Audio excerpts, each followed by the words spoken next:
ওই মা নাই বাবা নাই, যার অন্ধকার কবরে চলে গেছে, তারা বুঝে মা বাবা হারা কেমন যন্ত্রণা। এই জন্য সন্তানের দল এই মা বাবার খেদমত করে করে জীবনটা সুন্দর বানায় নাও। ওই বাবার খেদমত করে করে, যেই বাবা এই যে চৈত্র মাস আসলে রে বাবা, এই সূর্যের আলো, তারপরও বাবা কাজ বন্ধ করে দেয় নাই। বলে কাজ যদি বন্ধ করে দেই, আমার সন্তানরা, আমার বিবি বাল বাচ্চারা ভালো খেতে পারবে না, ভালো পড়তে পারবে না। এই জন্য সন্তানগুলোর জন্য বাবা কতই না কষ্ট করে। ওই মা কতই না কষ্ট করেছে জানো ও যুবক ভাই।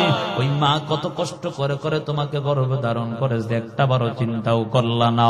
মায়ের উদরে যখন আসলা, মায়ের স্বাভাবিক খাবার দাবার বন্ধ হয়ে গেল, মায়ের স্বাভাবিক চলাফেরা বন্ধ হয়ে যায়। মা কেমন যেন আগের মতো চলাফেরা করতে পারে নাই। সবাই মিলে খাবারের টেবিলে বসলো, মাও যখন খাবারের টেবিলে বসে গেল, হঠাৎ করে সবাই খাবার খায়। ওই জনম দুখুনি মা খাবার খায় না, খাবারের টেবিল থেকে উঠিয়া ওই বিছানার মধ্যে গিয়া গড়াগড়ি করে। সবাই ডাক দেয়, কেন খাবার খাও না? ডাক দিয়া বলে, আমার পেটের যন্ত্রণা সহ্য করতে পারি নাই। অসন্তানের দল আজকে কেমন করে সেই বাবাকে সেই মাকে কষ্ট দাও, একটা বারো কি তুমি চিন্তাটাও করলা না? আর একজন আল্লাহর বান্দির 10-15 বছর যাবৎ সন্তান হয় না, বাবা দেখবেন যেই মা বোনের সন্তান না হয়, তারা কেমন যেন এমন একটা হালাত হয়ে যায় দুনিয়ার জমিনে, তারা এমন একটা অবস্থা, অসহায় হয়ে যায় যাদের সন্তান হয় না। আল্লাহর একজন বান্দি 10-15 বছর যাবৎ সন্তান হয় না, ডাক্তারের কাছে পরামর্শ নেয়। ডাক্তার বলে, আপনার মনে হয় সন্তান হবে না। আল্লাহর বান্দি আমার রবের কাছে কান্না করে, ও দয়ার মালিক, ও দয়ার আল্লাহ, আমাকে একজন সন্তান দেন, কারণ আমি দুনিয়া থেকে বিদায় নিলে আমার জন্য কি আল্লাহর কাছে দোয়া, আপনার কাছে দোয়া করবে। আল্লাহর বান্দি কান্না করে, দিন নাই রাত্র নাই, আমার রবের কাছে কেমন যেন কান্না আর কান্না। হঠাৎ করে আমার রব একদিন তাকে সুসংবাদ দিয়া দিলেন, পেটে সন্তান চলে আসলো। ডাক্তারের কাছে গেল, ডাক্তার যখন পরীক্ষা করার পর তাকায়া দেখে আল্লাহর বান্দির পেটে বাচ্চা চলে আসলো। আল্লাহর বান্দিকে সুসংবাদ দেয়, এরে আল্লাহর গোলাম, আপনার তো সন্তান হবে। এমন বলার পর মনেতে খুশিতে আনন্দে আত্মহারা হয়ে গেল। বাসায় চলে গেল। একদিন 2 দিন করে, অর্থাৎ সময় যখন গনিয়ে আসলো, ভূমিষ্ঠ অর্থাৎ গর্ভপাত করবে। ওই গর্ভপাতের সময় হওয়ার পর যখন আবার হসপিটালের মধ্যে চলে গেলেন, হসপিটালে যাওয়ার পর আল্লাহর বান্দির যখন পরীক্ষা নিরীক্ষা আবার ডাক্তার করলেন, ডাক্তার হঠাৎ করে পরীক্ষা করার পর ডাক দিয়া বলে, এরে আল্লাহর বান্দি, আপনার গর্ভে যে সন্তান আসলো, আপনার কপালটাও তো ভালো ছিল, কিন্তু এখন হঠাৎ করে আমি কেমন যেন দুঃসংবাদ দেখতে পাই। আল্লাহর বান্দি বলে, এমন কি দুঃসংবাদ আমাকে একটু জানায়া দেন। বলে, আপনার পেটে যেই সন্তান আসছে, এই সন্তান যদি দুনিয়ায় রাখতে চান, তাহলে আপনার দুনিয়া থেকে বিদায় হয়ে যেতে হবে। আর যদি আপনি বাঁচতে চান, তাহলে আপনার পেটের সন্তানটাকে মারতে হবে।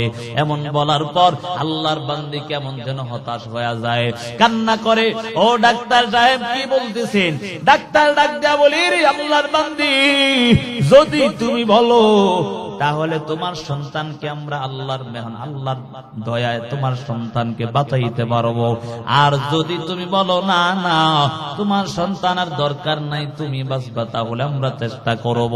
আল্লাহর বান্দি ডাক দেয়, ও ডাক্তার সাহেব, আপনি কি আগে আমাকে একটা সত্য কথা বলবেন কিনা বলেন। বলে, কি এমন কথা বলো? বলে, কথা হলো, আমার পেটে যেই সন্তান, ওই সন্তান দুনিয়া আসলে আমি যদি মারা যাই, তারপরে কি আমার সন্তানটা বাঁচবে কিনা বলো। এই কথা বলার পর ডাক্তার বলে, আমি চেষ্টা করব, সেটা বাকিটা আল্লাহর ইচ্ছা, তবে বাঁচার সম্ভাবনা বেশি হয়। আল্লাহর বান্দি ডাক দিয়া বলে, এরে ডাক্তার সাহেব, আমার সন্তানকে দুনিয়ায় বাঁচায়া দাও, আর আমাকে দুনিয়া থেকে বিদায় করে দাও। তারপরে আমার সন্তানকে আমি দুনিয়া থেকে বিদায় করতে চাই না। ও যুবক ভাই, ও বৃদ্ধ বাবা, ও বর্দার আম্মা জানেরা, ভালো করে বুঝো, একদিন মা কেমন হয়, যেই মা দুনিয়া থেকে বিদায় হয়ে যাবে, তারপরেও সন্তান দুনিয়া থেকে বিদায় হবে, এটা মা চায় না। এই জন্য যুবক ভাই সাবধান হয়ে যাও, ওই মায়ের মনে কষ্ট দেওয়া যাবে না, মা বাবার মনে কষ্ট দিয়া জাহান্নাম কামাই করা যাবে না। আল্লাহর আযাব কিন্তু বড় ভয়ঙ্কর। ও সন্তানের দল, ওই মা কত কষ্ট করেছে জানো? তোমার জন্য বালতি বালতি রক্ত তোমার মা জড়াইছে। এ সন্তান জানো, কত সন্তান কত মা তো আছে, সন্তান জন্ম দেওয়ার সময় দুনিয়া থেকে বিদায় নিয়ে চলে যায়। অযুবক সন্তান, অবৃদ্ধ বাবা, একদিন থেকে ইব্রত হাসিল করে নাও, শিক্ষা অর্জন করে নাও। আল্লাহ বলেন ওয়াবিল ওয়ালিদাইনি ইহসানা, মা বাবার প্রতি ইহসান করো, মা বাবার প্রতি দয়া করো। তোমার স্ত্রীর জন্য তুমি একটা কাপড় কিনে আনলা, তোমার মায়ের জন্য তুমি কাপড় ক্রয় করলা, তোমার সন্তানাদির জন্য ভালো ভালো খাবার ক্রয় করলা, তোমার মা বাবার জন্য সেই ভালো খাবারটা ক্রয় করে নাও। কারণ তোমার মা বাবা নিজে না খাইয়া সন্তান তোমাকে খাওয়াইছে। আজকে সেই মাকে ভুলে গেলা, সেই বাবাকে ভুলিয়া কেমন যেন জীবনটাকে সুন্দর মতো পরিচালনা করো। না না, কেউ মা বাবার দোয়া ছাড়া কখনো বড় কিছু অর্জন করতে পারে না। কথা বলেন ঠিক নেই? মা বাবার দোয়াই সবচেয়ে বড় আসল। মা বাবা যদি দোয়া করে আমার আল্লাহ তোমাকে বড় কিছু বানাবে, আর মা বাবা যদি তোমার প্রতি বদদোয়া করে দেয়, জীবনটা ধ্বংস হয়ে যাবে। কারণ মায়ার নবী হাদিসের মধ্যে জানায়া দেন, রিদুল রাব্বি ফি রিদুল ওয়ালিদাইন ওয়া সাখাতুর রাব্বি ফি সাখাতিল ওয়ালিদাইন। আল্লাহর নবী বলেন, দুনিয়ার সন্তানের দল, তোমার প্রতি যদি তোমার মা বাবা সন্তুষ্ট হয়, আমার আল্লাহ তোমার প্রতি সন্তুষ্ট হয়ে যাবে। আর আমার আল্লাহ, তোমার মা বাবা যদি তোমার প্রতি অসন্তুষ্ট হয়ে যায়, আমার আল্লাহ তোমার প্রতি অসন্তুষ্ট হয়ে যাবে। এই জন্য সন্তানের দল সাবধান হয়ে যাও, মা বাবার কষ্ট দেওয়া যাবে না, মা বাবার সাথে অন্যায় আচরণ করা যাবে না।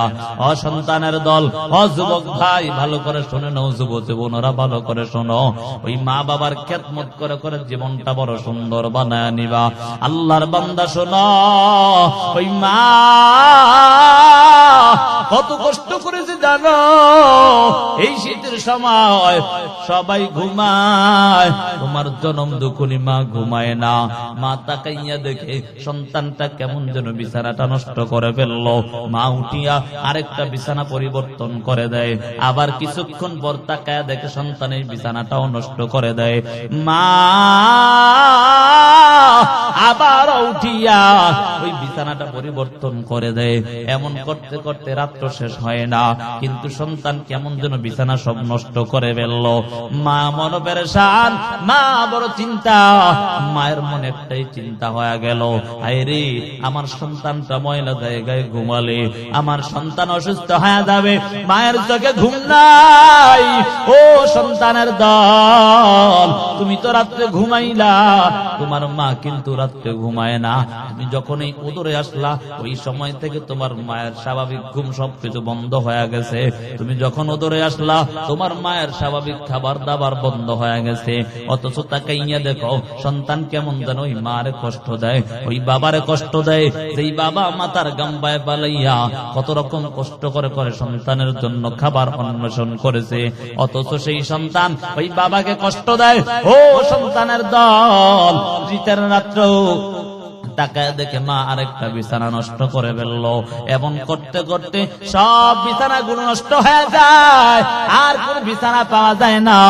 মা চিন্তা করে করে এখন কি দেওয়া যায় আমার সন্তানের নিচে, এখন কোন জিনিসটা দেওয়া যায় এমন চিন্তা করে করে মা মায়ের নিজের আঁচলটা বিছাইয়া সন্তানের জন্য দিয়া দেয়। তারপরেও কিছুক্ষণ পর তাকায় দেখে ওই সন্তান ওই মায়ের আঁচলটাও নষ্ট করে দেয়। মা বড় পেরেশান হয়ে যায়, এই ময়লা জায়গার মধ্যে সন্তান ঘুমালে অসুস্থ হয়ে যাবে। মা চিন্তা করে কোথায় কোনো কুল কিনারা না পাইয়া মায়ের মাথার মধ্যে হঠাৎ জ্ঞান আসলো, হায় রে আমি যেই জায়গায় ঘুমাইলাম ওই জায়গাটা তো ভালো। মা সন্তানের খারাপ জায়গাটার মধ্যে শুইয়া সন্তানকে তার ভালো জায়গাটার মধ্যে ঘুম নিয়ে নিল। হঠাৎ করে তাকায় দেখে ওই সন্তান ওই ভালো জায়গাও নষ্ট করে দেয়। মা কোনো কুল কিনারা না পাইয়া ওই সন্তানটাকে বুকে নিয়ে ঘুমায়। ও সন্তানের দল, আজকে সেই মাকে কেমন ভাবে কষ্ট দাও। না না, ওই মাকে কষ্ট দিয়া জাহান্নাম কামাই করার সুযোগ নাই। নবীজি হাদিসের মধ্যে বলেন, হুমা জান্নাতুকা ওয়া নারুকা, তোমার জন্য তোমার মা বাবা জান্নাত কিংবা জাহান্নাম।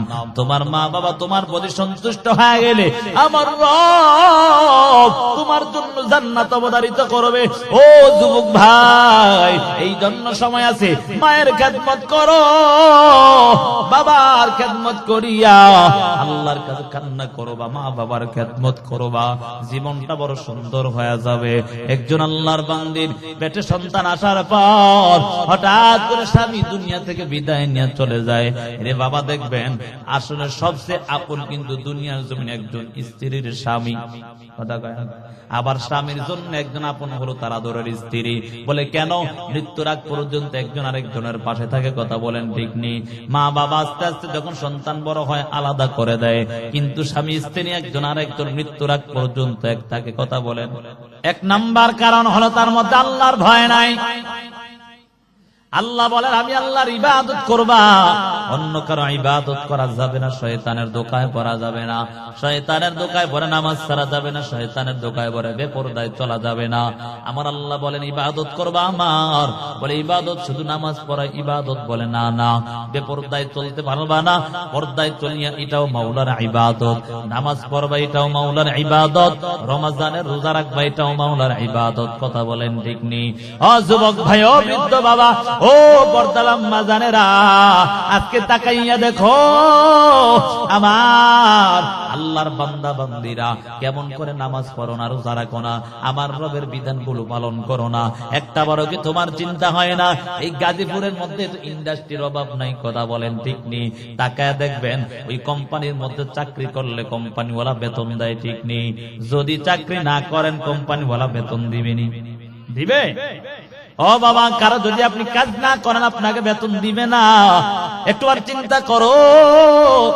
দুনিয়ার মালিকের কাজ না করলে মালিক বেতন দেয় না। আমার রবের এত নাফরমানি করলা, এত সুন্দর করে আমার রব এত সুন্দর চেহারাটা আল্লাহ দান করলেন, এত সুন্দর জিসিমটা আল্লাহ দান করলেন, এত সুন্দর চক্ষুগুলো আমার আল্লাহ দান করলেন। আল্লাহ পারতেন আমার চেহারাটা নষ্ট করে দিতে। কথা বলেন ঠিক নেই? আমার রব পারতেন তোমার জন্য আমার জন্য জবানের আওয়াজটা কেড়ে নিয়ে যাইতে। আমার রব কিন্তু পারতেন চোখের আলোটা কেড়ে নিয়ে যাইতে। ও যুবক সন্তান, আমার রব কিন্তু পারতেন আমার হাত পা গুলো পঙ্গু বানায় দিতে। কথা বলেন ঠিক নেই? আমার রব পারতেন আমাকে হসপিটালের বেডে নিয়ে শুয়াইতে, কিন্তু তা করেন নাই। আমার আল্লাহ এত দয়া করে, এত মায়া করে এত সুন্দর জিসিমটা দান করলেন, এত সুন্দর চেহারাটা আমার আল্লাহ দান করলেন। ও দুনিয়ার মানুষ, আজকে তোর মাকে যদি মা বলে ডাক না দাও, মায়ের মনে বড় কষ্ট হয়। বাবাকে যদি বাবা বলে ডাক না দাও, বাবার মনে বড় কষ্ট। বলে কেন? কেউ যদি প্রশ্ন করে কেন মনটা খারাপ, ডাক দেয় বলে আমার সন্তানটা আমাকে বাবা বলে ডাক দেয় না, মা বলে আমার সন্তানটা আমাকে মা বলে পরিচয় দেয় না। বলে কেন? বলে আমার সন্তান রাগ করে আমার সাথে, আমাকে মা বাবা বলে না। বলে কেন রাগ করলা? বলে আমি তো আমার মা আমার সন্তানকে লালন পালন করলাম, জন্ম দিলাম, সেই সন্তান আজকে আমারে ভুলে গেছে। ও যুবক সন্তান, ও বৃদ্ধ বাবা, আজকে মাকে মা বলে ডাক না দিলে মায়ের মনে বড় কষ্ট, বাবাকে বাবা বলে ডাক না দিলে বাবার মনে বড় কষ্ট হয়ে যায়। বলে কেন কষ্ট হয়? তারা তোমাকে লালন পালন করছে, এই জন্য তাদের মনের মধ্যে বড় কষ্ট। আমার রব এত সুন্দর করে বানাইয়া আজকে রবকে কেমন করে ভুলে গেলে একটা বারের জন্য চিন্তা করলা না? আমার রবের নাফরমানি করিয়া আজকে দুনিয়া জীবনটা পরিচালনা করছে, একটা বারো চিন্তাও করলা না। আমার রবের কাছে কিন্তু একদিন তোমার যেতে হবে। কথা বলেন ঠিক নেই? মিনহা খালাকনাকুম ওয়া ফিহা নুঈদুকুম ওয়া মিনহা নুখরিজুকুম তারাতান উখরা। ও মাটির মানুষ, তোদেরকে আমি আল্লাহ মাটি থেকে সৃষ্টি করলাম, আবার মাটির মধ্যে দাপন করা হবে, সেখান থেকে আবার পুনরায় উঠানো হবে। কথা বলেন? অতএব কিসের বাহাদুরি করো? না না, এই দুনিয়ার বাহাদুরি আমার চিরকাল থাকবে না। আমার চেয়ে বড় বাহাদুর ফেরাউন, হামান, সাদ্দাত, কারুন কেউ দুনিয়ার জমিনে টিকতে পারে নাই। কথা বলেন ঠিক নেই? আমি আর আপনি টিকবো তার কোনো গ্যারান্টি আসেনি। ও যুবক ভাই, ও বৃদ্ধ বাবা, বাবা ও পর্দার আম্মা জানেরা, ওই যে আমাদের পূর্বপুরুষরা যারা ছিল তারা কি এখন আসেনি? আছে? আমি যে আগামীকাল থাকবো তার কোনো গ্যারান্টি আছে? কলিজার টুকরা যুবক, আমার আল্লাহ এত মায়া করে বানানোর পর আজকে আমার রবকে কেমন করে ভুলে গেলা? না না, ভুলার কোন সুযোগ নাই। আমার রবের ইবাদত করতে হবে। বলে রবের ইবাদত করবা কতক্ষণ? দুনিয়ায় বাঁচবা যতক্ষণ। কথা বলেন ঠিক ঠিক না বাবা? নাকি বুড়ো হইলে ইবাদত লাগে না? হ্যাঁ, জোয়ান কালে ইবাদত লাগে না, বুড়ো হইলে করবো? আছে না নাই? হ্যাঁ, এমন অবস্থা যখন বুড়ো হইছে, ওই এস্তেঞ্জা খানায় গেছে, এস্তেঞ্জা বসছে, লুঙ্গি নিচে আছে না, ওর পাশে হেরো খবর নাই। কথা কয় না, ঠিক নি? এর ইবাদত কবুল হইব। তবে যদি জওয়ান কালে ইবাদত রবের করতে পারো, বৃদ্ধা বয়সে যদি এই জ্ঞান না থাকে, আল্লাহ কবুল করতে পারে কি পারে না? কথা বলেন, পারেন আল্লাহ? এর জন্য যৌবন কালটাকে আগে দাম দিতে হবে। তাহলে এক নাম্বার হক কার? আল্লাহ। কি ইবাদত করবো কার? বাবা বলেন, ইবাদত করবো কার? এক নাম্বার হক আল্লাহর ইবাদত করবা। বলে কতক্ষণ? দুনিয়া বাঁচবা যতক্ষণ। আল্লাহ রাব্বুল আলামিন বলেন, ওয়া বিল ওয়ালিদাইনি ইহসানা। দ্বিতীয় নাম্বার হক হলো মা বাবার প্রতি ইহসান করবা, মা বাবার প্রতি দয়া করবা। ও সন্তানের দল, আল্লাহ বলেন এক নাম্বার আমি আল্লাহর ইবাদতের পর দ্বিতীয় নাম্বার হলো মা বাবার প্রতি ইহসান করবা, দয়া করবা, অনুগ্রহ করবা। যদি মা বাবার প্রতি দয়া না করো, তোমার জন্য জাহান্নাম অবধারিত হয়ে যাবে। কলেজার টুকরা যুবক ভাই, একটু চিন্তাও করলা না যে মা বাবা কতই না কষ্ট করেছে?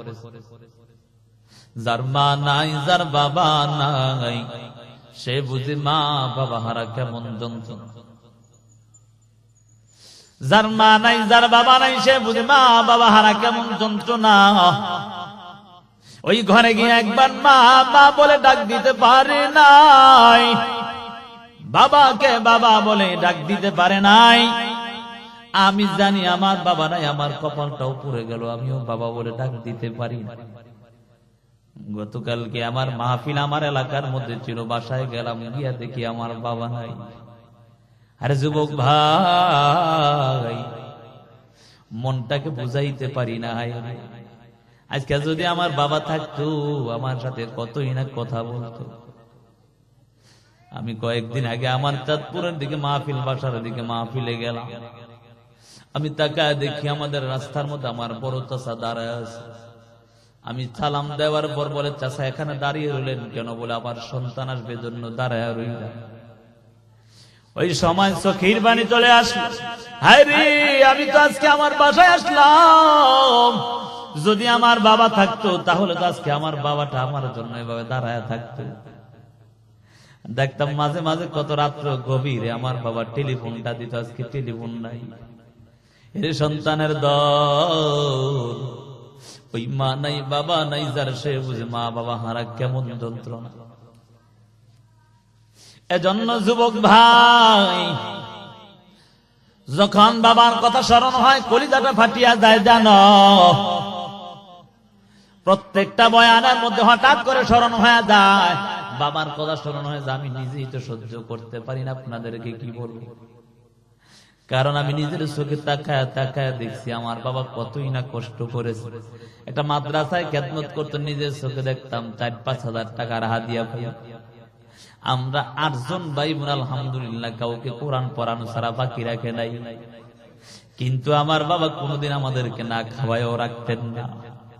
আমি মাঝে মাঝে তাকায় দেখতাম, অফিসের মাদ্রাসার অফিসের মধ্যে যখন পরামর্শ হইতো, সব আলেমরা মিলিয়া বসতো, পরামর্শ শেষ নাস্তা দিত, সবাই নাস্তা খাইতো, কিন্তু আমার কলিজার টুকরা বাবাটা নাস্তাটা মুখে দিত না। পকেটে নিয়া আমি সন্তানকে খুঁজে খুঁজতো, বিকাল বেলা খুঁজতো, কোথায় সন্তানকে পাওয়া যায়। আমি মাঝে মাঝে ডাক দিতাম, এরে আব্বাজান, সব আলেমরা সব হুজুররা তাকায় দেখি খাবার খেয়ে ফেলে, তুমি কেন খাও না? আমার বাবা কেমন যেন ছোট মনটা দিয়া ডাক দিয়া বলে, এরে সন্তান, সবাই খাইলেও আমি বাবার মুখে তো একটা বারের জন্য খাবারটা যায় না, কারণ তুমি সন্তানকে রাইখা আমি বাবা কেমন করে খাবারটা মুখে দেয়, একটা বারও তো আমার মুখে যায় না। সন্তানের দল, আজকে আমার টাকার অভাব নাই, বুঝানোর জন্য বলছি। ও বাবা, আমি নিজে তাকাইয়া দেখতাম আমার বাবা এমন 5 বছর 6 বছর হয়ে যেত একটা জামা দিয়া কাটায় দিত, কিন্তু আমাদেরকে কোনো বছর ঈদের সময় জামা বানানো ছাড়া বাকি রাখতেন না। আজকে মনে চায় বাবাকে একটু ডাক দিয়া বলি, আব্বা যান আসেন, আপনাকে একটু মেহমানদারি করাবো, আপনার কি মনে চায় খাওয়াবো, কিন্তু আমার তো সেই সাধ্য এখন আর নাই। যুবক সন্তান, বৃদ্ধ বাবা, ও পর্দার আম্মা জানেরা, ভালো করে বুঝো, ওই মা নাই বাবা নাই যার অন্ধকার কবরে চলে গেছে, তারা বুঝে মা বাবা হারা কেমন যন্ত্রণা। এই জন্য সন্তানের দল, ওই মা বাবার খেদমত করে করে জীবনটা সুন্দর বানায় নাও। ওই বাবার খেদমত করে করে, যেই বাবা এই যে চৈত্র মাস আসলে রে বাবা, এই সূর্যের আলো, তারপরেও বাবা কাজ বন্ধ করে দেয় নাই, বলে কাজ যদি বন্ধ করে দেই আমার সন্তানরা, আমার বিবি বাল বাচ্চারা ভালো খেতে পারবে না, ভালো পড়তে পারবে না। এই জন্য সন্তানগুলোর জন্য বাবা কতই না কষ্ট করে, ওই মা কতই না কষ্ট করেছে জানো ও যুবক ভাই। ওই মা কত কষ্ট করে করে তোমাকে গর্ভে ধারণ করেছে, একটা বারো চিন্তাও করলা না। মায়ের উদরে যখন আসলা, মায়ের স্বাভাবিক খাবার দাবার বন্ধ হয়ে গেল, মায়ের স্বাভাবিক চলাফেরা বন্ধ হয়ে যায়, মা কেমন যেন আগের মতো চলাফেরা করতে পারে নাই। সবাই মিলে খাবারের টেবিলে বসলো, মাও যখন খাবারের টেবিলে বসে গেল, হঠাৎ করে সবাই খাবার খায়, ওই জনম দুখুনি মা খাবার খায় না, খাবারের টেবিল থেকে উঠিয়া ওই বিছানার মধ্যে গিয়া গড়াগড়ি করে, সবাই ডাক দেয়, কেন খাবার খাও না?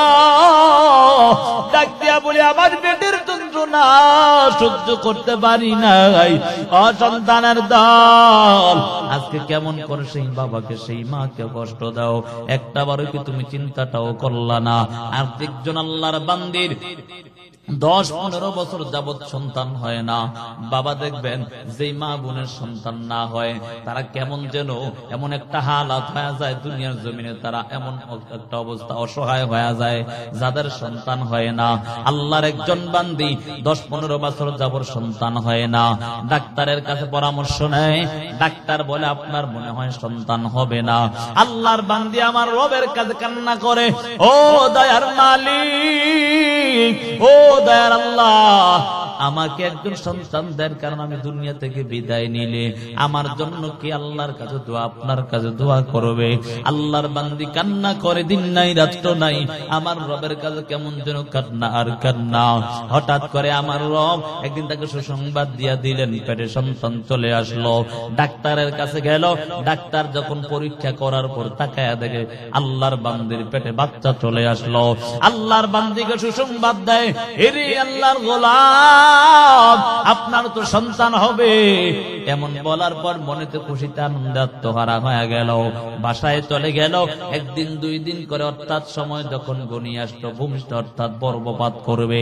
ওই গর্ভপাতের সময় হওয়ার পর যখন আবার হসপিটালের মধ্যে চলে গেলেন, হসপিটালে যাওয়ার পর আল্লাহর বান্দির যখন পরীক্ষা নিরীক্ষা আবার ডাক্তার করলেন, ডাক্তার হঠাৎ করে পরীক্ষা করার পর ডাক দিয়া বলে, এরে আল্লাহর বান্দি, আপনার গর্ভে যে সন্তান আসলো, আপনার কপালটাও তো ভালো ছিল, কিন্তু এখন হঠাৎ করে আমি কেমন যেন দুঃসংবাদ দেখতে পাই।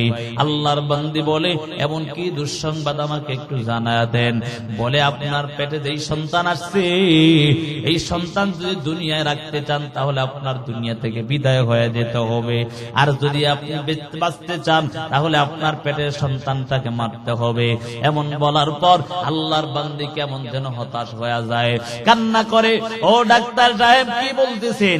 ডাক্তার ডাক দেয়া বলি, আল্লাহর বান্দি, যদি তুমি বলো তাহলে তোমার সন্তানকে আমরা আল্লাহর মেহমান, আল্লাহর দয়ায় তোমার সন্তানকে বাঁচাইতে পারবো। আর যদি তুমি বলো না না তোমার সন্তানের দরকার নাই, তুমি বাঁচবা, তাহলে আমরা চেষ্টা করব। আল্লাহর বান্দি ডাক দেয়, ও ডাক্তার সাহেব, আপনি কি আগে আমাকে একটা সত্য কথা বলবেন কিনা বলেন। বলে কি এমন কথা বলো?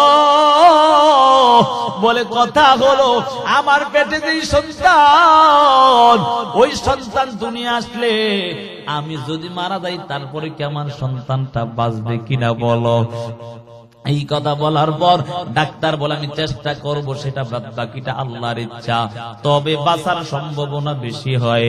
আল্লাহর বান্দি ডাক দিয়া বলে, এরে ডাক্তার সাহেব, আমার সন্তানকে দুনিয়ায় বাঁচায়া দাও আর আমাকে দুনিয়া থেকে বিদায় করে দাও।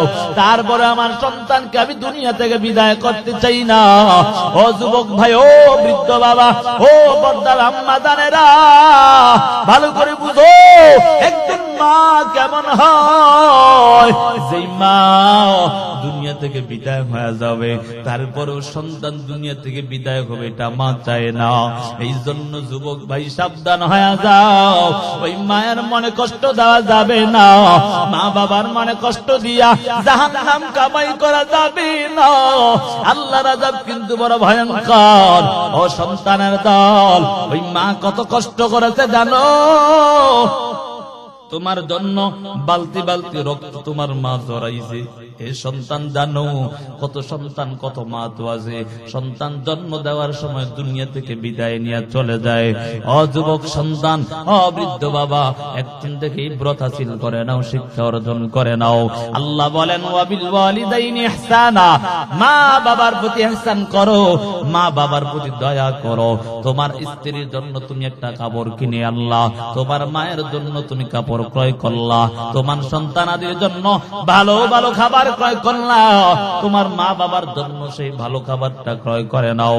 কারণ তোমার মা বাবা নিজে না খাইয়া সন্তান তোমাকে খাওয়াইছে। আজকে সেই মাকে ভুলে গেলা, সেই বাবাকে ভুলিয়া কেমন যেন জীবনটাকে সুন্দর মতো পরিচালনা করো। না না, কেউ মা বাবার দোয়া ছাড়া কখনো বড় কিছু অর্জন করতে পারে না। কথা বলেন ঠিক নেই? মা বাবার দোয়াই সবচেয়ে বড় আসল। মা বাবা যদি দোয়া করে আমার আল্লাহ তোমাকে বড় কিছু বানাবে, আর মা বাবা যদি তোমার প্রতি বদদোয়া করে দেয়, জীবনটা ধ্বংস হয়ে যাবে। কারণ মায়ার নবী হাদিসের মধ্যে জানায়া দেন, রিদুর রাব্বি ফি রিদুল ওয়ালিদাইন ওয়া সাখাতুর রাব্বি ফি সাখাতিল ওয়ালিদাইন। আল্লাহর নবী বলেন, দুনিয়ার সন্তানের দল, তোমার প্রতি যদি তোমার মা বাবা সন্তুষ্ট হয়, আমার আল্লাহ তোমার প্রতি সন্তুষ্ট হয়ে যাবে। আর আমার তোমার মা বাবা যদি তোমার প্রতি অসন্তুষ্ট হয়ে যায়, আমার আল্লাহ তোমার প্রতি অসন্তুষ্ট হয়ে যাবে। এই জন্য সন্তানের দল সাবধান হয়ে যাও, মা বাবার কষ্ট দেওয়া যাবে না, মা বাবার সাথে অন্যায় আচরণ করা যাবে না। অসন্তানের দল, যুবক ভাই ভালো করে শুনে নাও, যুবতীরা ভালো করে শোনো, ওই মা বাবার খেদমত করে করে জীবনটা বড় সুন্দর বানায় নিবা। আল্লাহর বান্দা শোনো, ওই মা কত কষ্ট করেছে জানো? এই শীতের সময় সবাই ঘুমায়, তোমার জনম দুঃখনী মা ঘুমায় না। মা তাকাইয়া দেখে সন্তানটা কেমন যেন বিছানাটা নষ্ট করে ফেললো, মা উঠিয়া আরেকটা বিছানা পরিবর্তন করে দেয়, আবার কিছুক্ষণ পর তাকায়া দেখে সন্তানের বিছানাটাও নষ্ট করে দেয়। মা আবার উঠিয়া ওই বিছানাটা পরিবর্তন করে দেয়। এমন করতে করতে রাত্র শেষ হয় না, কিন্তু সন্তান কেমন যেন বিছানা সব নষ্ট করে ফেললো। মা মন পেরেশান, মা বড় চিন্তা। মায়ের মনে একটাই চিন্তা হয়ে গেল, আরে আমার সন্তানটা ময়লা জায়গায় ঘুমালে আমার সন্তান অসুস্থ হয়ে যাবে, মায়ের চোখে ঘুম নাই। ও সন্তানের দল, তুমি তো রাত্রে ঘুমাইলা, তোমার মা কিন্তু রাত্রে ঘুমায় না। তুমি যখন এই উদরে আসলা, ওই সময় থেকে তোমার মায়ের স্বাভাবিক ঘুম সবকিছু বন্ধ হয়ে গেছে। গেছে, তুমি যখন ওদরে আসলা তোমার মায়ের স্বাভাবিক খাবার দাবার বন্ধ হয়ে গেছে, অথচ তাকাইয়া দেখো সন্তান কেমন যেন ওই মারে কষ্ট দেয়, ওই বাবারে কষ্ট দেয়। যেই বাবা মাতার গাম্বায় পালাইয়া কত রকম কষ্ট করে করে সন্তানের জন্য খাবার অন্বেষণ করেছে, অথচ সেই সন্তান ওই বাবাকে কষ্ট দেয়। ও সন্তানের দল, শীতের রাত্র তাকায় দেখে মা আরেকটা বিছানা নষ্ট করে ফেললো। এমন করতে করতে সব বিছানাগুলো নষ্ট হয়ে যায়, আর কোন বিছানা পাওয়া যায় না। মা চিন্তা করে করে এখন কি দেওয়া যায় আমার সন্তানের নিচে, এখন কোন জিনিসটা দেওয়া যায় এমন চিন্তা করে করে মা মায়ের নিজের আঁচলটা বিছাইয়া সন্তানের জন্য দিয়া দেয়। তারপরেও কিছুক্ষণ পর তাকায় দেখে ওই সন্তান ওই মায়ের আঁচলটাও নষ্ট করে দেয়।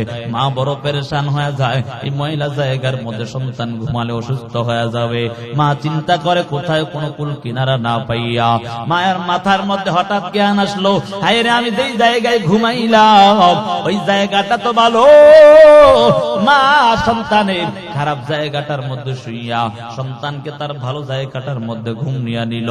হঠাৎ করে তাকায় দেখে ওই সন্তান ওই ভালো জায়গাও নষ্ট করে দেয়। মা কোনো কুল কিনারা না পাইয়া ওই সন্তানটাকে বুকে নিয়ে ঘুমায়। ও সন্তানের দল, আজকে সেই মাকে কেমন ভাবে কষ্ট দাও না, না ওই মাকে কষ্ট দিয়া জাহান্নাম কামাই করার সুযোগ নাই। নবীজি হাদিসের মধ্যে বলেন, হুমা জান্নাতুকা ওয়া নারুকা, তোমার জন্য তোমার মা বাবা জান্নাত কিংবা জাহান্নাম। তোমার মা বাবা তোমার প্রতি সন্তুষ্ট হয়ে গেলে আমার রব তোমার জন্য জান্নাত অবধারিত করবে। ও যুবক ভাই, এই জন্য সময় আছে, মায়ের খেদমত করো, বাবার খেদমত করিয়া আল্লাহর কাছে কান্না করবা, মা বাবার খেদমত করবা, জীবনটা বড় সুন্দর হয়ে যাবে।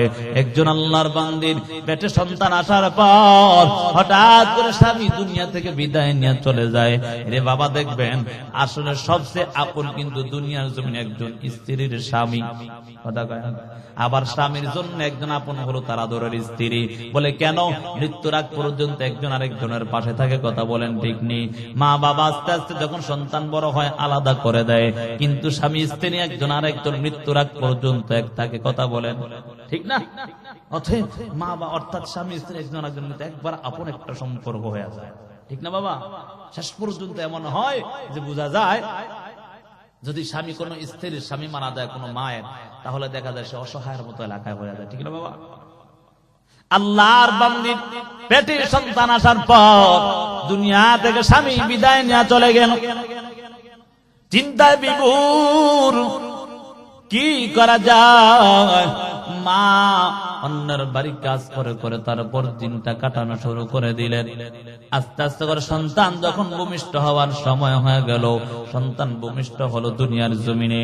এখন মা তারপর মানুষের বাড়ি কাজ করে করে খাবার অন্বেষণ করে। আল্লাহর বান্দি কিছুদিন পর যখন সন্তানটা আস্তে আস্তে বড় হতে লাগলো, আল্লাহর বান্দি ওই সন্তানটাকে পড়ালেখা করাবে।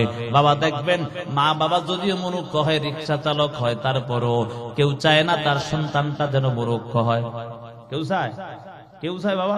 সব মা বাবারাই চায় আগে সন্তান যেন একটু পড়ালেখা করে। ঠিক নি বাবা? আল্লাহ বান্দির মনে বড় আশা, আমার সন্তানকে আমি শিক্ষিত বানাবো, কিন্তু টাকা নাই, পয়সা নাই, কেমন করে সন্তানকে শিক্ষিত বানাবো? কিন্তু মনে বড় আশা, সন্তানটাকে একজন শিক্ষিত বানাবো। আল্লাহর বান্দি মানুষের বাড়ি কাজ করতে লাগলো, সন্তানকে পড়ালেখা আরম্ভ করে দেয়। সন্তান পড়ালেখা করতে করতে এক পর্যায়ে বড় শিক্ষিত হয়ে গেল। মা বড় খুশি। মা কত কষ্ট করিয়া করে সন্তানকে পড়ালেখা করাইছে, নিজে না খাইয়া সন্তানকে খাওয়াইছে। সেই সন্তান বড় শিক্ষিত হয়ে যাওয়ার কারণে মায়ের মন আনন্দে আত্মহারা হয়ে যায়। সন্তান একদিন ডাক দেয়, মা আমি বড় শিক্ষিত হলাম, শিক্ষা অর্জন করলাম, আবার এখন চাকরির প্রয়োজন, ভালো চাকরি করতে হবে। তবে গ্রামের মধ্যে থাকলে আমার চাকরি, ভালো চাকরি পাওয়া যাবে না। তুমি যদি বলো তাহলে আমি শহরের মধ্যে গিয়ে একজন ভালো চাকরিজীবী হওয়ার সম্ভাবনা। মা ডাক দেয়া বলে, সন্তান আমি তোমাকে একবারও বাধা দিব না, তবে সন্তান তুমি শুনে নাও, তুমি যখন আমার উদরে আসলা তোমার বাবা দুনিয়া থেকে বিদায় নিয়ে চলে গেল রে সন্তান। এ সন্তান, এই দুনিয়ার জমিনে আমার অন্য কোনো আর সন্তান নাই, আপন বলতে কেউ নাই তোমাকে ছাড়া। তুমি জানো আমি কত কষ্ট করে করে তোমাকে খাওয়াইছি, লালন পালন করেছি, পড়ালেখা করাইছি। সন্তান বলে, ওরে মা আমি সব কিছু জানি, তবে যদি ভালো চাকরিজীবী হতে হয় শহরের মধ্যে আমার যেতে হবে। এবার মা বলে, আমার কোনো বাধা নাই, তাও তুমি শহরের মধ্যে চলে যাও। ওই সন্তান কেমন দিন, একদিন দুই দিন এমন করে করে কয়েক বছর পার হয়ে যায়, নাফরমান সন্তান মায়ের খবর নেয় না। মা আল্লাহর কাছে কান্না করে, দয়ার মালিক, ও দয়ার আল্লাহ, এই দুনিয়ার জমিনে আমার কেউ নাই, স্বামী নাই, মা বাবা কেউ নাই। ও দয়ার মালিক, এই দুনিয়ার জমিনে আমার আপন বলতে একটা সন্তান, আজকে সন্তানটাও নাই। মা কান্না করতে করতে এক পর্যায়ে মায়ের চোখের মধ্যে মাকড়সার আঁশের মতো বয়। দেখবেন বাবা, চোখ দিয়ে বেশি বেশি পানি পড়লে চোখের মধ্যে মাকড়সার আঁশের মতো বয়, কি বয়? আল্লাহর বান্দি কান্না করে সারাদিন রাত্র, কান্নার আওয়াজ। মানুষের কাছে কাছে গিয়ে জিজ্ঞাসা করে, বলো আমার সন্তানের কোন খোঁজ খবর কারো কাছে আছে কিনা বলো। এমন ভাবে কান্না করে। একদিন শীতের সময় হঠাৎ করে আল্লাহর বান্দি রাত্রে শুনতে পায় অমুক শহরের মধ্যে তার সন্তান আছে। মায়ের মনে দেখবেন মাঝে মাঝে কিছু কিছু লোক খুশিতে কান্না করে, কি করে না? আল্লাহর বান্দি খুশিতে কান্না, চোখের বাণী। আল্লাহর বান্দি মানুষের কাছ থেকে টাকা নিয়া সন্তানের খোঁজে রাত্রে গভীর শীতের সময় শহরের মধ্যে হাজির। ওই শহরের মধ্যে উপস্থিত হওয়ার পর রাত্র গভীর বেলা কোনো দোকানপাট খোলা নাই, তবে শুধু টাকা দেখে একটা চা স্টল খোলা দেখা যায়। আমরা বাবা রাস্তাঘাটে চলে আমরা দেখি রাত্রবেলা অন্য কোনো দোকান খোলা থাকে না, বেশিরভাগ চা স্টল গুলো খোলা থাকে। আল্লাহ বান্দে গিয়া দৌড়ায়, সেখানে গিয়া ডাক দেয়, এরে বাবারা বলো তো এখানের মধ্যে এমন নামে কোন স্যার আছে? কারণ এখন তো স্যার হয়ে গেছে, ঠিক না? স্যার না করে চিনবো? আল্লাহর বান্দি দৌড়া গিয়া হাজির, বৃদ্ধা মানুষ বলে, এমন নামে কোন স্যার এলাকার মধ্যে আছে না? সবাই কেমন যেন তার দিকে চোখ বড় বড় করে তাকায়। আরে কেমন করে ওই লোকের নাম জানি? আল্লাহর বান্দা বলে, কেন আসছো? ভিক্ষা নেওয়ার জন্য তার কাছে আসছো নাকি? বলে না। বলে, তাহলে তার নামটা কেমনে জান না? বলে, না, আমি একটু তার সাথে দেখা করতে চাই। বলে, তাকায় দেখো, ওই যে একটা বড় বিল্ডিং দেখা যায়, বিল্ডিং এর মধ্যে তার বাসা, অর্থাৎ তার স্ত্রী এবং সে সেখানের মধ্যে থাকে। সকাল 10টা বেলা তারা অফিস করার জন্য দুজন রওনা হয়ে যায়। মা এমন শোনার পর আবারও কেমন যেন খুশিতে কান্না করে, হায় রে আমার সন্তান বিবাহ করলো, আমি মা জানলাম না। তারপরে মায়ের মনে কোনো কষ্ট নাই, একটাই শুধু চিন্তা, কখন সন্তানটাকে আবার দেখবে, কখন সন্তানটার সাথে একটু মোলাকাত হবে। মা এই শীতের সময় কেমন যেন সন্তানের দিকে তাকায় থাকে, কখন সন্তান আসবে। ওই গেটের সামনে গিয়া দাঁড়ায়, দারোয়ান ডাক দেয়, কেন আসছো? টাকা পয়সার জন্য কি আসলা কিনা বলো? তোমার তুই আমার স্যারের কাছে কি টাকা পয়সার জন্য আসলা? বলে, না না না, আমি তো টাকা পয়সার জন্য আসি নাই। বলে, কেন আসছো? বলে, আসছে আপনার স্যারের সাথে একটু দেখা করার জন্য। বলে, না না, স্যারের সাথে দেখা করার কোন সুযোগ নাই। আস্তে আস্তে সময় যখন পার হয়ে যায়, 10টা বেজে গেল। দারোয়ান মিস্ত্রি থেকে গিয়া এবার স্যারের কাছে গিয়া বলে, একজন লোক আসছে আপনার কাছে। ওই নাফরমান সন্তান কিন্তু সেখান থেকে ক্যামেরার মধ্যে দেখতেছে তার মা। ওই নাফরমান সন্তান সাথে সাথে 500 টাকা দিয়া দারোয়ানকে দিয়া বলে, যা তাড়াতাড়ি ভিখারিকে দাও, নাউজুবিল্লাহ। দারোয়ান আসিয়া বলে, আপনাকে আমার স্যার অনেকগুলো টাকা দিছে। আল্লাহর বান্দি কান্না করে বলে, রে দারোয়ান সাহেব, আমি তো আমার সন্তানে আমি তো তার কাছে টাকা দেওয়ার জন্য আসি নাই। বলে কেন আসছো? বলে আমি আসছি একটু তার সাথে দেখা করার জন্য। বলে না, দেখা করতে পারবেন।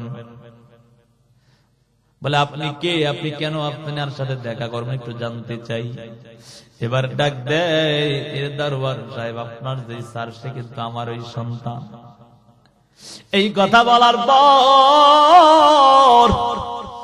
দারোয়ান চক্ষুগুলো বড় বড় করে তাকায়। আমার স্যার এত বড় একজন স্যার, আর তার মা কেমন যেন পাগলের মতো দেখাতে, এটা কি হতেই পারে? বলে কি বলেন এগুলো? বলে হ্যাঁ, এটাই সত্য। তাহলে আমার স্যার তো আপনাকে ক্যামেরার মধ্যে দেখে তারপরেও কেন টাকা দিল? কিছুক্ষণ পর যখন সন্তান আদরের স্ত্রী নিয়া রওনা হয়ে যাবে অফিসে, তাকাইয়া দেখে মা সন্তানের অপেক্ষায় অপেক্ষমান হয়ে আছে। ওই সন্তান কেমন যেন মাকে দেখিয়া না দেখার বান্দরে চলতে লাগে। মা দৌড়া গিয়া পায়ের মধ্যে জড়ায় ধরে বলে, রে সন্তান, তুই বুঝি আমার ভুলা গেলি, এমন খবর নিলি না। এই কথা বলার পর নাফরমান সন্তানটা কেমন যেন মারে লাথি মাইরা ফালাই দিছে। নাউজুবিল্লাহ। মা কান্না করে, রে সন্তান, তুই কি জানো দুনিয়ার সবার চক্ষু তুই ফাঁকি দিতে পারবি, কিন্তু মায়ের চক্ষু ফাঁকি দিতে পারবি না।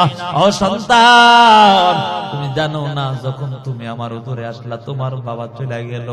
এর সন্তান, কত কষ্ট করে করে তোরে আমি লালন পালন করলাম, আজকে বুঝি সন্তান তুই আমারে ভুলা গেলি। এমন ভাবে মা কান্না করে, এমন কান্নার কান্না, কিন্তু না বলমান সন্তান তার পরিচয় দেয় না। ওই সন্তান আবার কেমন যেন রওনা হয়ে যায়। এবার মা কাঁদে আর বলে, রে সন্তান, তোর কাছে আমি খাওয়ার জন্য আসি নাই, কারণ তুই আমাকে খাওয়াবি এর জন্য তোর কাছে আসি নাই। ওই তোর ছোটবেলা যেমন আমি কাজ করে খাওয়াইছি, আমি চাই এখনো তোমার কাজ করে খাওয়াবো, তারপর তুমি আমাকে খাওয়ারও লাগবে না। তবে একটা বার আমি মাকে মা বলে পরিচয়টা দাও না। ওই নাফরমান সন্তান কিছুই বলে না, বলে পাগল কোত্থেকে আসছে তারা এমন ভাবে যখন অন্যায় আচরণ শুরু করে দেয়, মা তাকাইয়া দেখে সন্তান মাকে মা বলে পরিচয় দেয় না। ওই সন্তান আবারও গিয়া সন্তানের মা আবারও গিয়া সন্তানের পায়ে জড়ায়া ধরে কাঁদে, এর সন্তান তুই আমাদের ভুলা যাস না, আমার দুনিয়ার জমিনে কেউ নাই। মা এমন কাঁদে, কিন্তু নাফরমান সন্তান আবারও লাথি মাইরা ওই মাকে জমিনের মধ্যে পালায়া দেয়। মা অচেতন হইয়া জমিনের মধ্যে পড়ে যায়। মায়ের শরীর থেকে জখম হইয়া রক্ত বেয়ে বেয়ে পড়ে। ওই যুবকের স্ত্রী তাকায় তাকায় দেখে বৃদ্ধা মানুষটার উপর এত নির্যাতন করে। এরে বাবা, মা বাবা যদি তোমার প্রতি সন্তুষ্ট হয়ে যায়, জীবনটা বরবাদ হয়ে যাবে। ওই বৃদ্ধা মা যেমন অসুস্থ হয়ে গেল, ওই যুবকের স্ত্রী তাকায় তাকায় দেখতেছে এই বৃদ্ধা মহিলাটাকে এত নির্যাতন করেছে, যার কারণে এই যুবকের স্ত্রী বলে, তুমি যাও অফিস করার জন্য, আজকে আমি অফিস করব না। আল্লাহর বান্দি সাথে সাথে বৃদ্ধা লোকটাকে নিয়ে বাসায় চলে গেলেন। বাসায় গিয়া পানি দিয়া শরীরটাকে মুছাইয়া যখন জ্ঞান ফিরে আসলো, এবার ডাক দেয়, মা বলো একটা সত্য কথা তুমি বলবা কিনা? বলে কি এমন সত্য কথা? এই যে সন্তান যাকে আপনার সন্তান দাবি করেন, এটা কি আসলে আপনার সন্তান? ওই জনম যখনই মা ডাক দিয়া বলে, এরে মা বলো তুমি কি তাকে ছেড়ে চলে যাইবা কিনা? দেখো মা কেমন মা, এত নির্যাতন করার পরও মা চিন্তা করে, হায় রে আমার সন্তানের স্ত্রী যদি তার ছেড়ে চলে যায় তাহলে আমার সন্তান অসহায় হয়ে যাবে। এমন চিন্তা করে ডাক দিয়া বলে, এরে মা বলো তুমি কি তাকে ছেড়ে কোথাও চলে যাইবা কিনা বলো? বলে না না। এখন মা ডাক দিয়া বলে, শোনো, আমার সন্তান যখন আমার উদরে আসলো, আমার তার বাবা চলে গেছে, আমি আমার সন্তানকে উদরে নিয়ে নিয়ে মানুষের বাড়ি কাজ করেছিলাম। আমি আমার সন্তানকে ওই মানুষের বাড়ি বাড়ি কাজ করে করে যখন বড় হয়েছে, পড়ালেখা করাইছি, আজকে 3-4 বছর হয়ে যায়, আমার সন্তানটা আমাকে মা বলে পরিচয় দেয় না, খবরও নাই। আল্লাহর বান্দি ডাক দেয়, এর মা জানো তোমার সন্তান তো বলছি তার নাকি মা নাই, বাবা নাই, তাহলে আবার তুমি মা আছো, তারপর তোমার সন্তান তোমার মা বলে পরিচয় দেয় না। আমি তোমাকে এই তোমার সন্তানকে কখনো আমার সাথে রাখতে চাই না, কারণ যে মাকে মা বলে পরিচয় দিতে পারে না। ও যুবক ভাই, ও বৃদ্ধ বাবা, কারণ জানো মায়ের মনে যদি কষ্ট যায় জীবনটা ধ্বংস হয়ে যাবে। আল্লাহ কোরআনের মধ্যে বলেন, ওয়াকাদা রাব্বুকা আল্লা তা'বুদু ইল্লা ইয়্যাহু ওয়া বিল ওয়ালিদাইনি ইহসানা, মা বাবার প্রতি ইহসান করো, মা বাবার প্রতি দয়া করো। আল্লাহ তাআলা পরের আয়াতের মধ্যে জানায়া দেন, ইম্মা ইয়াবলুগান্না ইনদাকাল কিবারা আহাদুহুমা আও কিলাহুমা, ও সন্তানের দল তোমার জীবদ্দশায় মা কিংবা বাবা অপরিত হয়ে যায়, ফালা তাকুল্লাহুমা উফিউ ওয়ালা তানহারহুমা, ও সন্তানের দল তোমার মা বাবাকে কখনো উফ বলতে পারবা না, বলাইতেও পারবা না। ও সন্তান তোমার মা বাবাকে কখনো ধমক দিতে পারবা না, কারণ এই মা ওই বাবা কতই না কষ্ট করেছে। এই জন্য সন্তান ওই মা বাবার কথা স্মরণ করে করে জীবনটা সুন্দর বানাও। মা বাবার জন্য আমার আল্লাহর কাছে কান্না করে দোয়া করো। যার মা নাই, যার বাবা নাই, সে বুঝে মা বাবা হারা কেমন যন্ত্রণা। এই জন্য কলিজার টুকরা যুবক সন্তান হাতে ধরে পায়ে ধরে বলে যাই, মা বাবার আর কষ্ট দেওয়া যাবে না, কষ্ট দিলে জাহান্নাম অবধারিত হয়ে যাবে। নবীজি হাদিসের মধ্যে জানায়া দেন, আল জান্নাতু তাহতা আকদামিল উম্মাহাত, মা বাবার পায়ের নিচে হলো তোমার জান্নাত অবধারিত। যদি মা বাবা অসন্তুষ্ট হয়ে যায় জাহান্নাম অবধারিত হয়ে যাবে। ও কলিজার টুকরা যুবক ভাই, জানো এই মায়ের দোয়ার মাধ্যমে ইমাম বুখারী রাহিমাহুল্লাহ আল্লাহ তাআলা তার চোখের আলোটা আল্লাহ ফিরাইয়া দিয়েছে। ও যুবক ভাই, ও বৃদ্ধ বাবা, ভালো করে শোনো, আল্লাহ তাআলা বাইজিদকে জমানার বড় ওলি বানায়া দিয়েছে একটাই কারণ, মায়ের খেদমত করার কারণে। এই জন্য যুবক ভাই, ও বৃদ্ধ বাবা, এই যে শীতের সময় কতই না আরামের পোশাক পরে ঘুরো আর ঘুমাও, ওই যে বিছানায় গিয়া ঘুমাইতে গিয়া কত সুন্দর কম্বলের নিচে ঘুমাও। যেই মা 10 মাস 10 দিন গর্ভ ধারণ করলো, যেই মা কবরের মধ্যে 3.5 হাত মাটির নিচে মাটির বিছানায় ঘুমায়, এই যে ঠান্ডার সময় একটাবার ওই মায়ের কোনো খবরও দিতে পারলা না। ও সন্তানের দল, ওই মা বাবার কথা স্মরণ করিয়া, ওই মা বাবার কথা চিন্তা করিয়া, এ যুবক ভাই, বৃদ্ধ বাবা, ওই মা বাবার কথা স্মরণ করে করে আমি যদি বলি, বাবা এই যে আপনাদের মসজিদে তো সুন্দর মাহফিল হচ্ছে, আমি যদি চাই বাবা একজন লোক, শুধু একজন এমন করে 30টা লোক 1000 টাকা করে দিবেন, এমন আছে না নাই?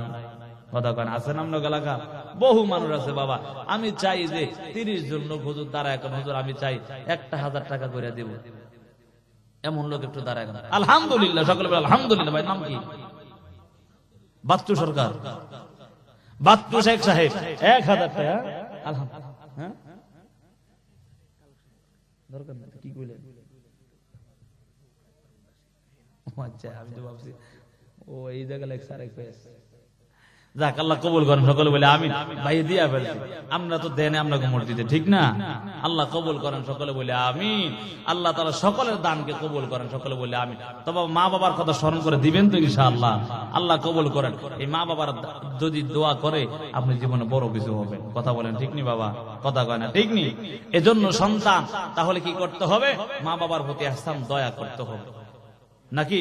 সন্তানের দল এখন মা বাবার প্রতি, আজকে তোমার মা চলে গেছে, বাবা চলে গেছে, একটাবার চিন্তা করলা ওই মা বাবার জন্য কি করছা? সন্তান যদি অন্যায় করে সেটাও কিন্তু মা বাবার কাছে যায়। কথা বলেন ঠিক নি বাবা? বুঝেন নাই কথা? এত কষ্ট করে লালন পালন করলেন, আজকে সন্তান নামাজ পড়ে না, এটাও কিন্তু মা বাবার কবরে যাবে। বুঝেন নাই কথা? কঠিন হাসরের ময়দানে আল্লাহ রাব্বুল আলামিন যখন তোমার সন্তানকে জাহান্নামে দিবে অন্যায়ের কারণে, ওই সন্তান আল্লাহর কাছে ডাক দিয়া বলবে, আল্লাহ আমার মা বাবা ছিল কিন্তু আমার মা বাবা আমাকে নামাজের কথা বলে নাই। ও দয়ার মালিক, ও দয়ার আল্লাহ, আমার আত্মীয় স্বজন ছিল, কেউ আমাকে নামাজের কথা বলে নাই। বলেন না না না, আমি আগে জাহান্নামে যাব না, আগে আপনি আমার মা বাবার জাহান্নামে দেন। নাউজুবিল্লাহ। এ বৃদ্ধ বাবা, ও পর্দার আম্মা জানেরা, যেই সন্তানের জন্য, যেই সন্তানদের জন্য এত কিছুই না করলাম, ওই কঠিন হাসরের ময়দানে সন্তান তোমার বিরুদ্ধে সাক্ষী দেওয়া আরম্ভ করে দিবে। এজন্য যুবক ভাই ও মা বাবারা, ভালো করে শোনো, সন্তানগুলোকে নামাজের তাকিদ দিবা। আজকে অনেকে বলে নামাজ লাগে না, রোজা লাগে না, কয় অন্তর ঠিক আছে, আছে না নাই? কদিন নামাজ লাগতো না, রোজা লাগতো না, অন্তর পরিষ্কার আছে। নাউজুবিল্লাহ। অথচ আল্লাহ কোরআনের মধ্যে কয়, ওয়া'মুর আহলাকা বিস-সালাহ ওয়াসতাবির আলাইহা লা নাসআলুকা রিজকান নাহনু নারযুকুক ওয়াল আকিবাতু লিত-তাকওয়া। আল্লাহ তাআলা স্বয়ং নবীরে ডাক দিয়া বলে, পয়গম্বর, আপনি নামাজ পড়বেন, তার উপর অবিচল থাকবেন, আপনার পরিবার পরিজনদেরকেও নামাজের আদেশ করবেন। আমি আল্লাহ আপনার থেকে রিজিক চাই না, বরং আমি আল্লাহ আপনাকে রিজিক দেই। কথা কোন ঠিক নেই? আল্লাহ নবীরে কয় নামাজ পড়ার কথা, আমরা কোন সরি মধ্যে বলে কথা কয় না, ঠিক নেই? নামাজ নাই, রোজা নাই, আল্লাহ নাই। ও যুবক ভাই, সাবধান হয়ে যাও।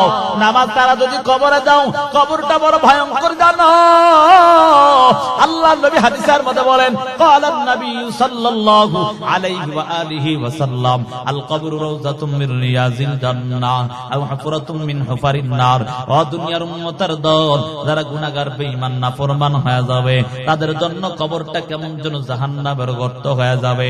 এমন কঠিন হালাত, এমন কঠিন অবস্থা জানো ও যুবক ভাই, ওই কবরের মধ্যে রাখার পর মুনকার নাকির প্রশ্ন করবে, রবের পরিচয় দাও, ধর্মের পরিচয় দাও, নবীর পরিচয় দাও। ওই সময় বলবে, হা হা লা আদরি, আমি কিছুই জানি না। এই যুবক ভাই, বৃদ্ধ বাবা, পর্দার আম্মা জানেন, একটু ভালো করে শোনো। ওই সময় শুধু বলবা, হা হা লা আদরি, আমি কিছুই জানি না। এমন অবস্থা হয়ে যাবে, আল্লাহর আযাবের ফেরেশতারা ডাক দিয়া বলবে, এই জাহান্নামীরে তাড়াতাড়ি জাহান্নামের পোশাক পরায়া দাও, জাহান্নামের বিছানা বিছায়া দাও। তার সাথে আর ব্যবহার ভালো করা যাবে না, তার সাথে আর আমাদের ব্যবহার ভালো হবে না। জাহান্নামের পোশাক পরায়া দিবে, জাহান্নামের বিছানা বিছায়া দিবে। এমন কঠিন অবস্থা জানো, ওই কবরের দুই পাশের মাটির চাক, এক পাশের হাড়গুলো অপর পাশে ঢুকে যাবে, কেমন যেন চিৎকারের আওয়াজ চলবে। ওই কানের মধ্যে 70 থেকে 99টা সাপ নিযুক্ত করে দেওয়া হবে। ওই সাপ একবার তোমাকে দংশন করবে, 70 গজ নিচে চলে যাইবা। ও যুবক ভাই, এমন ভয়ঙ্কর অবস্থা হয়ে দাঁড়াবে রে যুবক ভাই। ওই সাপ ফজর থেকে নিয়ে জোহর পর্যন্ত দংশন করতে থাকবে, আর ডাক দিয়া বলবে, রে নাফরমান, আমার আল্লাহর ফজরের নামাজটি নষ্ট করার কারণে আল্লাহ তাআলা আমাকে ফজর থেকে জোহর পর্যন্ত নিযুক্ত করে দিয়েছে তোকে দংশনের জন্য। ও যুবক ভাই, ওই সাপের এত বিষ হবে জানো রে যুবক ভাই। হাদিসের মধ্যে আসছে, ওই সাপের শ্বাস যদি দুনিয়ার জমিনে একটা বার ফলাইতো, তাহলে কিয়ামত পর্যন্ত কখনো সবুজ শ্যামল গাছ দুনিয়ার জমিনে জন্মাইতো না। এমন ভয়ঙ্কর হালাত। ও কলিজার টুকরা যুবক ভাই, নামাজ পড়ো, নামাজ ছাড়া যাবে না, নামাজ ছাড়িয়া কবরে যাওয়া যাবে না। বেনামাজ হইয়া কবরে গেল, কবর আযাব বড় ভয়ঙ্কর হয়ে যাবে।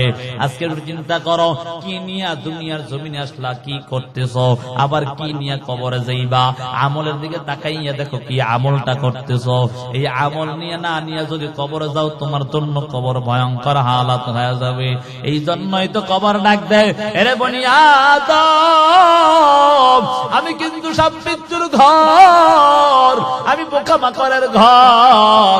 সাবধান হয়ে যাও, সাবধান হয়ে যাও। আমার সাথে যদি আচরণ, আমার আচরণ যদি ভালো পেতে চাও, তাহলে আল্লাহর ইবাদত করে জীবনটাকে সুন্দরভাবে কাটায় তারপর আসো।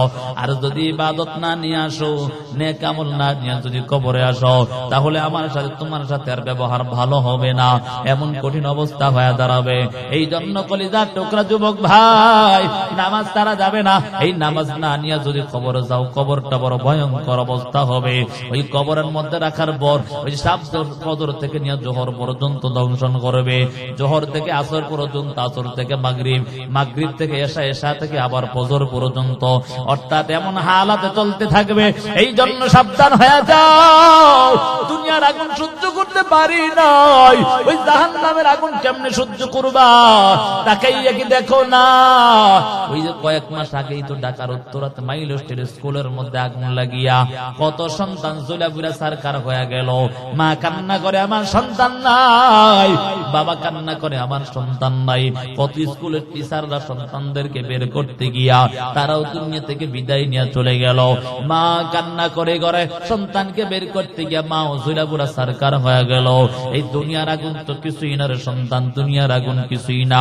এই দুনিয়ার আগুন থেকে 70 গুণ বেশি কিন্তু জাহান্নামের আগুন। ওই আগুন লাগা মাত্র কলিজা পর্যন্ত ভুনা ভুনা হয়ে যাবে, এমন কঠিন অবস্থা হবে যুবক ভাই।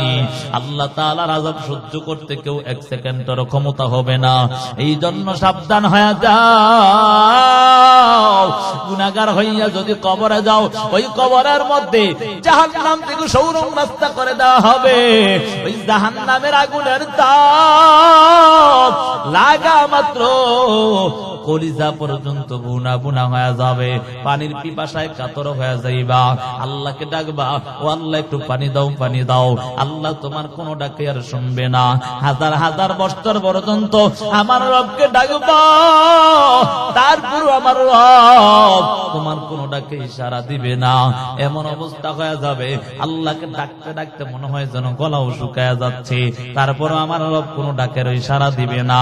আল্লাহ তাআলা আযাবের ফেরেশতা দিয়া রক্তপুঞ্জ পানি ঘামগুলোকে একত্রিত করিয়া ওই গুনাহগার বেঈমান নাফরমানকে বেনামাজিকে তাড়াতাড়ি আগুনের পাত্রের মধ্যে করিয়া ওই বেনামাজিকে যখন দেওয়া হবে, বেনামাজি হাতে নেওয়ার পর পাত্রটা হাতে নেওয়ার সাথে সাথে হাতের মধ্যে যত গোশতগুলো খসে খসে জমিনের মধ্যে পড়ে যাবে। কান্না করবে, দয়ার মালিক, ও দয়ার আল্লাহ একটু পানি দাও না, আল্লাহ একটু পানি দাও না। আল্লাহ তোমার আর কোনো ডাকে শুনবে না। কিতাবের মধ্যে পাওয়া যায় ওই সময় এমন পিপাসা লাগবে, পুরা দুনিয়াটাকেও যদি সমুদ্র বানায়া দেয় মনে হয় যেন সে তার পানি শেষ হয়ে যাবে, দুনিয়ার পানি, তারপরও তার পিপাসা মিটবে না, এমন কঠিন অবস্থা হবে। আল্লাহর বান্দা বান্দি আবারও ডাকবে, ও দয়ার মালিক একটু পানি দাও। আল্লাহ তাআলা তোমার আর কোনো ডাকেই শুনবে না। জাক্কুম ফল দিবে রে বাবা খাবার জন্য, যেটা গলার নিচেও যাবে না, উপরে উঠবে না, কাটা যুক্ত, এমন ভয়ঙ্কর অবস্থা হয়ে দাঁড়াবে। শুধু কেমন যেন চিৎকার চলবে, তারপর আল্লাহ তোমার আর ডাক শুনবে না। নিরুপায় হইয়া রক্তপুঞ্জ পানিগুলোকে চেহারার সামনে দেওয়ার পর চেহারার মধ্যে যত গোশতগুলো খসে খসে জমিনের মধ্যে পড়ে যাবে। হাতের মধ্যে গোশত নাই, চেহারার মধ্যে কোনো গোশত নাই, কেমন যেন কঙ্কালের মতো হয়ে যাইবা। আবার আল্লাহকে ডাকবে, আল্লাহ আর তো সহ্য হয় না রে, আল্লাহ তো সহ্য হয় না, ও আল্লাহ একটু পানি দাও না, পানি দাও না। আল্লাহ তোমার কোনো ডাকেই শুনবে না। নিরুপায় হইয়া রক্তপুঞ্জ পানি ঘামগুলোকে মুখের মধ্যে দেওয়ার পর ভিতরে যত নারী বুড়ি আছে সব পিছনে রাস্তা দিয়ে বের হয়ে যাবে। এমন কঠিন অবস্থা জানো ও যুবক ভাই, তাকাইয়াকে দেখো না, দুনিয়ার আযাব তো সহ্য করতে পারি না, কেমনে আমরা আযাব গুলো সহ্য করব? হে যুবক ভাই, এখন তো 9,30,00,000 মাইল দূরে সূর্য উল্টো পিঠ দ্বারা তাপ দেয়, তারপরে সূর্যের তাপ চৈত্র মাসে সহ্য করতে পারি নাই। যারা কৃষি কাজ করে তাকায় দেখবেন তাদের চেহারার কালার পর্যন্ত পরিবর্তন হয়ে যায়। কথা বলেন ঠিক নেই? যুবক ভাই, বৃদ্ধ বাবা, ওই কঠিন হাসরের ময়দানে আমার রব আল্লাহ তাআলা ওই সূর্যটাকে এক হাত বাঁধা তো করে নিয়ে আসবে। আল্লাহ বলবে, সূর্য তোর সমস্ত মুখ দ্বারা তাপ দেওয়া আরম্ভ করে দাও। সূর্যের তাপে জমি হাসরের ময়দান কেমন যেন তামা তামা হয়ে যাবে। ওই গুনাহগার বেঈমানের মাথার মগজগুলো টাস টাস টাস টাস করে পেটে যাবে, এমন কঠিন হালাত। ও মা বোনের দল, আজকে সন্তানদের জন্য কত কিছু কিছুই না করলা। ও বাবারা, আজকে আত্মীয় স্বজনের জন্য কত কিছুই না করলা। ওই কঠিন হাসরের ময়দানে একজন আরেকজনকে ভুলে যাবে একটা নেকের জন্য। আল্লাহ বলেন, ইয়াউমা ইয়াফিরুল মারউ মিন আখি ওয়া উম্মিহি ওয়া আবি ওয়া সাহিবাতিহি ওয়া বানি। ও দুনিয়ার মানুষ, ভালো করে শোনো, ওই কঠিন হাসরের ময়দানে একটা নেকের জন্য ভাই ভাইয়ের পরিচয় দিবে না, মা সন্তানের পরিচয় দিবে না, সন্তান মা বাবার পরিচয় দিবে না। বলবি আমার মা বাবা ছিল কিন্তু তোমরা আবার মা বাবা না। যদি নেককার না হইয়া কবরে যায়, ও যুবক ভাই, বৃদ্ধ বাবা, এই জন্য সময় আছে নেক আমল নিয়া কবরে যাও, তাহলে কবর আযাব সহ্য করতে পারবা না। হাসরের ময়দানের আযাব আমরা কেউ সহ্য করতে পারবো না, এমন কঠিন অবস্থা হয়ে দাঁড়াবে। আল্লাহ তাআলা ওই কঠিন হাসরের ময়দানে ডাকিয়া বলবি, আমতাজুল ইয়াউমা আইয়ুহাল মুজরিমুন, ও গুনাহগারের দল, নেককারদের থেকে আলাদা হয়ে যাও, নেককারদের থেকে আলাদা হয়ে যাও। এদিক দিয়ে কেমন যেন জাহান্নাম আল্লাহর তাআলার কাছে কান্না করে বলবে, বিকট আওয়াজ দিয়া বলবে, ও আল্লাহ খাবার দাও, খাবার দাও, ক্ষুধা লাগছে, খাবার দাও, হাল মিন মাজিদ, ও আল্লাহ খাবার দাও, ক্ষুধা লাগছে, জাহান্নামীগুলোকে তাড়াতাড়ি দাও। আল্লাহ বলবে, এই জাহান্নাম ধৈর্য ধর। তারপরও কেমন যেন ওই জাহান্নামের বিকট আওয়াজে পুরো হাসরের ময়দান থরথর করে কাঁপতে থাকবে, এমন ভয়ঙ্কর হালাত হয়ে দাঁড়াবে। যুবক ভাইয়েরা আমার, আল্লাহ তাআলা ওই সময় জাহান্নামকে তারপর ধৈর্য ধরতে বলবে, জাহান্নাম তারপরও ধৈর্য ধরতে চাইবে না। আল্লাহ তাআলা ৭০,০০০ শিকল লাগাইয়া, ৭০,০০০ ফেরেশতা দিয়া, কেউ বলে এক একাংটার মধ্যে ৭০,০০০ ফেরেশতা দিয়া ওই জাহান্নামকে পিছনের দিকে টানা হাসতে আরম্ভ করবে। তারপরও কেমন যেন জাহান্নামকে ধরে রাখতে পারবে না। ওই জাহান্নাম তারপরও থরথর করে এমন আওয়াজ দেওয়ার কারণে পুরা হাসরের ময়দান থরথর করে কাঁপতে থাকবে। আল্লাহ তাআলা এই জন্য বলেন, ও দুনিয়ার মানুষ, ফালইয়াদহাকু কালিলাও ওয়া লিয়াবকু কাসীরা, কম কম হাসো, বেশি বেশি করে কান্না করো। জাহান্নামের কথা চিন্তা করে কান্না করবা, আযাবের কথা চিন্তা করে কান্না করবা। নামাজ ছাড়া যাবে না, আল্লাহর আযাব সহ্য করতে পারবা না। কারণ নবী হাদিসের মধ্যে বলেন, আস-সালাতু ইমাদুদ্দিন, মান আকামাহা ফাকাদ আকামাদ-দ্বীন ওয়া মান হাদামাহা ফাকাদ হাদামাদ-দ্বীন। ও উম্মতের দল, নামাজ হলো ধর্মের খুঁটি। যারা নামাজকে ঠিক রাখলো তারা ধর্মের খুঁটিকে ঠিক রাখলো, যারা নামাজকে ঠিক রাখলো না তারা ধর্মের খুঁটিটাকে নষ্ট করে দিল। এজন্য সাবধান হয়ে যাও, কারণ মুমিন আর বেঈমানদের মধ্যে পার্থক্যই তো হলো নামাজ। আজকে নামাজ পড়ি না যুবক ভাই, বৃদ্ধ বাবা নামাজ পড়ে না, পর্দার আম্মা জানেরা নামাজ পড়ে না। এই বেনামাজ হইয়া কবরে যাওয়ার কোনো সুযোগ নাই। দুনিয়ার মালিকের কাজ যেমন করলে মালিক বেতন দেয়, আমরা যদি আমার রবের ইবাদত করতে পারি, নামাজ পড়তে পারি, কুদরতে কদমে সিজদা দিতে পারি, আমার আল্লাহ আমাদের জন্য জান্নাত অবধারিত করবে। কথা বলেন ঠিক নেই? আল্লাহর নবী হাদিসের মধ্যে বলেন, আকরাবু মা ইয়াকুনুল আবদু মির রাব্বিহি ওয়া হুয়া সাজিদ। ও উম্মতের দল, যদি আমার আল্লাহর নৈকট্য অর্জন করতে চাও, বেশি বেশি নামাজের মধ্যে দাঁড়ায় যাও, বেশি বেশি সালাত আদায় করে নাও। হে যুবক ভাই, বৃদ্ধ বাবা, আপনি বিপদের মধ্যে পড়ে গেলেন, নামাজের মধ্যে দাঁড়াইয়া আল্লাহর কাছে সাহায্য চাবেন। আল্লাহ কোরআনের মধ্যে বলেন, ইয়া আইয়ুহাল্লাযীনা আমানুস্তাঈনু বিস-সাবরি ওয়াস-সালাহ ইন্নাল্লাহা মা'আস-সাবিরিন। ও ঈমানদারের দল, নামাজ এবং ধৈর্যের মাধ্যমে রবের কাছে সাহায্য চাও। ও যুবক ভাই, বিপদের মধ্যে পড়ে গেলা, গভীর রাতে উঠি আমার মাওলার কাছে কান্না করো। আমার মাওলাকে ডাক দিতে দেরি, আমার মাওলা দিতে দেরি করবে না। তোমরা তো আমার মাওলার কাছে চাইতেও পারো না। বৃদ্ধা বাবা, টাকার অভাবের মধ্যে পড়ে গেলা, নামাজের মধ্যে দাঁড়াইয়া আমার রবের কাছে কান্না করবা। গ্রামীণ ব্যাংকে দৌড়ানোর দরকার নাই, সোনালী ব্যাংকে দৌড়ানোর দরকার নাই, কিস্তি উঠাইয়া গজব আনার দরকার নাই। কথা বলেন ঠিক নেই? ঠিক নেই? এই কিস্তি নামক গজব আইয়া সবারই ধ্বংস করছে। বুঝেন নাই কথা? হাই রে, কিস্তি না উঠলে হয়, হুজুর আম নাম করে দিয়া যাইবে, কি কয়? আম নাম করে দিবে, কিস্তি না উঠাইলে হয়। আগে যে কিস্তি ছিল না, এমন চলে না। কথা কয় তা আপনারটা চলে না কেন? যার ঘরে কিস্তি আছে তার জীবনে শান্তি নেই, আপনার লেখা রায়। বুঝেন নাই কথা? যার ঘরে কিস্তি, কিস্তি বুঝেন, যার ঘরে এই ধ্বংস গজব আছে, এর ঘরে শান্তি নাই। যারা কোটিপতি দেখবেন, হ্যাঁ চায় আরো 10 কোটি আমার যেমন লোন উঠে, কথা কয়নি, এজন্য ঘুম নাই, নিদ্রা নাই, বুঝেন নাই কথা। শান্তি বলতে কিছুই নাই, অশান্তি।